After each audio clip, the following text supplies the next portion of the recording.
Sahabat hukum, kembali lagi bersama saya di sini Obedi dari Fakultas Hukum Universitas Potensi Utama. Kali ini saya akan membahas tentang residivis atau pengulangan tindak pidana. Residivis merupakan istilah dalam hukum pidana. Istilah ini dipakai terhadap jenis kejahatan yang tidak dapat dihentikan namun hanya dapat dicegah. Tentu dalam hal ini kita akan mengetahui yang namanya residivis itu perbuatan yang selalu diulang-ulang.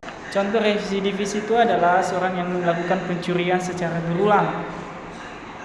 Nah, selanjutnya kata residivis ini berasal dari bahasa Prancis yaitu recidivis. Kata ini diadopsi dari dua kata Latin yaitu re yang berarti lagi dan co atau kado yang berarti jatuh. Sehingga dalam penyerapan residivis berarti berulang atau kejahatan yang dilakukan secara berulang. Residivis adalah tindakan seseorang mengulangi perilaku yang tidak diinginkan setelah mereka mengalami konsekuensi negatif atau hukuman dari perilaku tersebut.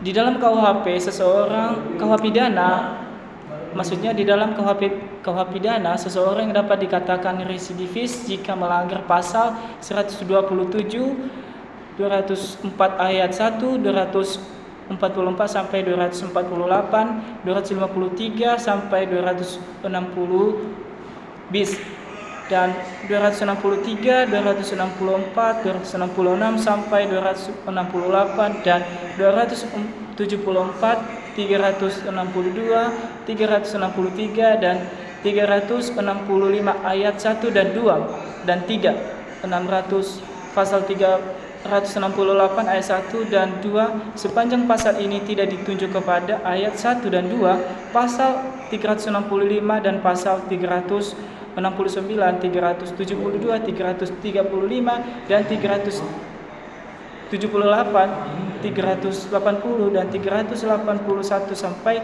381 dan 385 sampai pasal 388, 397 dan 399 sampai 400, 402, 415, 417, 425 dan 452 ayat penghabisan 452 dan 466, 480-an dan 480.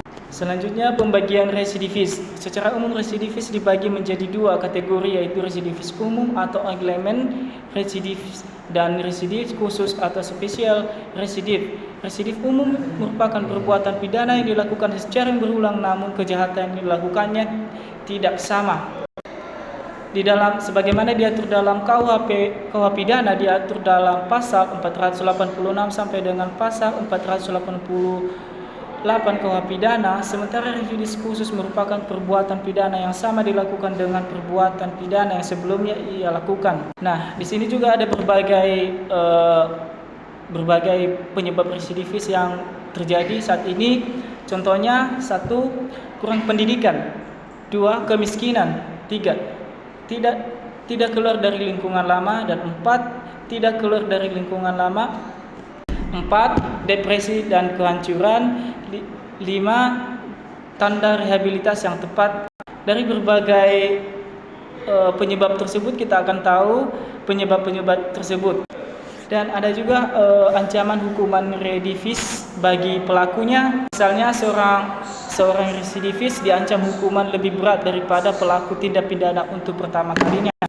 Pengaturan pemberatan pidana akibat residivis ini sendiri terdapat dalam Kitab Undang-Undang Hukum Pidana KUHP pidana pada bab 31 tentang aturan pengulangan kejahatan yang bersangkutan dengan berbagai bab, yakni pada pasal 486, pasal 487 dan pasal 484 KUHP pidana.